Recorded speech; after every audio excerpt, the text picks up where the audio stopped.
In the U.S., eyes are on Oakland, where there are reports of clashes between riot police and anti-corporate protesters. Earlier, a rally of thousands paralyzed one of the country's major ports and disrupted businesses in the city. Our correspondent Lucy Kafanov was in the center of the action in the protest-locked port and filed this report from Oakland.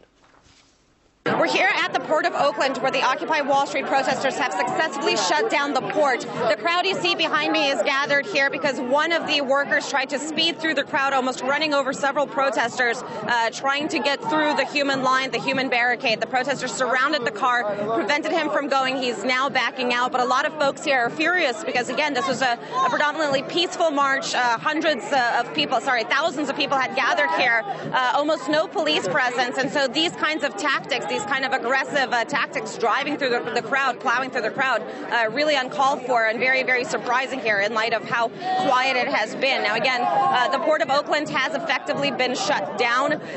Several thousand people marched from downtown Oakland onto this area. They shut down all of the gates, effectively sending a warning shot, they say, to the so-called 1%, the corporate owners of the port, trying to hurt the top elite where it hurts the most, in the pocket, in the economic sense.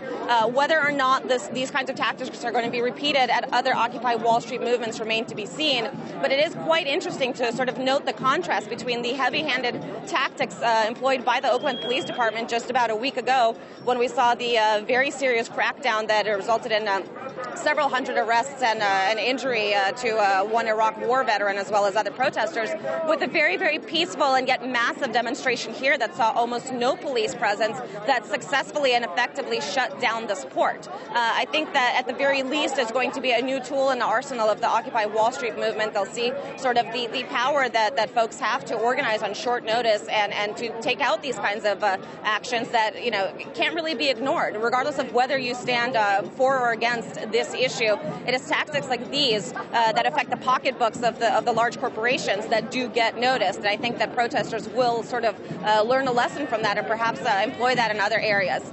Reporting from downtown Oakland, at the Port of Oakland, for RT, I'm Lucy Kafanov.